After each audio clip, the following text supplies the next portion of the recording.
I'm the charge scenic artist here at the Alabama Shakespeare Festival. And what that means is I'm in charge of the paint shop. So we currently have a staff of 2 people, myself and an assistant, who paint all of the scenery that we have at ASF.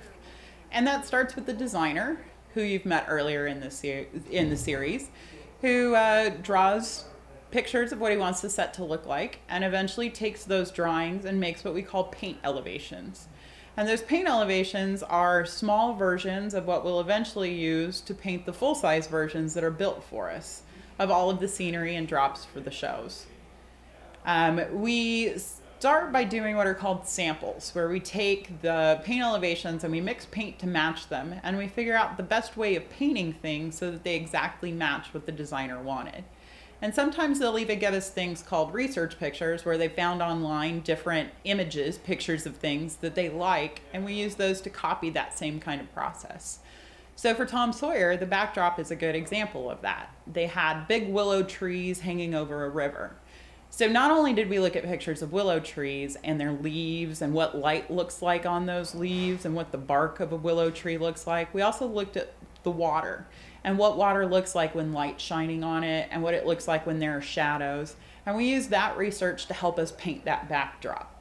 So we looked at what colors we want, what shapes things are, and how they look in real life, and then applied all of that research to the painting that we got from the scenic designer.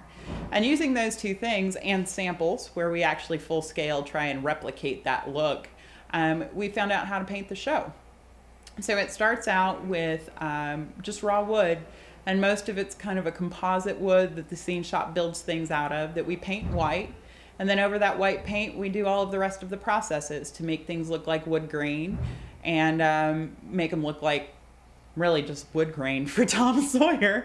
But in other shows, we do marble treatments, and we might do things like stone or granite or even metal painted on top of wood. And wood is typically what we do most of our painting on, but the backdrop for Tom Sawyer, the background showing the trees and the river, was actually painted on fabric. And it's a special kind of scenic fabric called muslin, which we purchased from a special mill. There's only 2 in the United States that make fabric as wide as we need to paint a backdrop. And we order from these special mills these large backdrops that are big fabric. So in total, it measured 50 feet wide by 20 feet tall. So it's a pretty big backdrop. And what we do is we take and put a big grid across it, snap out lines using chalk lines. And then using that grid, we draw out the picture that we've been given by the designer. And then using all that research and those samples I mentioned, we paint a backdrop that hopefully looks like the Mississippi River in Missouri. So that when you come in, what you see is our interpretation using the designer's work and the paint shop's talent to create this world of Missouri for our production of Tom Sawyer. And kind of the exciting thing about working in a paint shop is that every designer's view of what that might be is a little bit different. So Peter Hicks, our resident scenic designer, designed this version of the Mississippi, but if we had worked with someone else, it could have been a completely different kind of Mississippi River in Missouri for Tom Sawyer. So even though we work with the same stories a lot, we do end up with completely different views of how that might come together. And we use our skills and talent and training in the paint shop to interpret that and make it look right for the audience when they come in to see the show. So for Tom Sawyer, we had the exciting chance to try and take wood that doesn't look like planks and make them look like planks. So in theater, we use a lot of this product called MDF, medium density fiberboard. And basically what happens is you take a bunch of ground up wood, so sawdust, and you combine it with glue and you mash it together under a lot of pressure, and you end up with this composite product. And it's pretty lightweight and pretty inexpensive, and we use it a lot in theater. So what that means in a paint shop is we have to find a lot of different ways to make that MDF look like a lot of different things. In this case, we were looking to make it look like planks of wood. And we started out painting the fence, which is actually pine.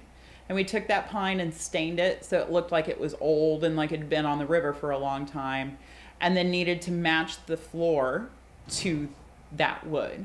So we took the MDF and based it out in kind of a yellowy color, and then over the top of that we put a really light color and then pulled what's called a wood graining tool through it.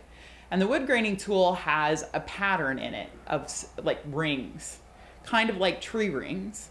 And those tools are made to scrape paint off the board. So after we put that light colored coat of paint on it, we ran the comb through that. And by varying how you hold the tool, you end up with different patterns in the paint.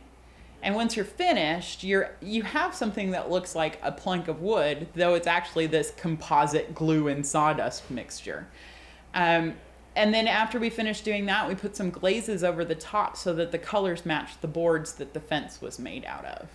Something that I think a lot about as an artist, and specifically as a scenic painter, is about how my work influences how actors see the show. So when they walk onto the stage, what can I do to help them feel like they're in Missouri? What can I do to help them feel like they're on the Mississippi River? And what I try and do is to give them a little bit of a flavor of the show. So what do you see about the stage that makes you feel like you're in Missouri and Tom Sawyer's really on stage?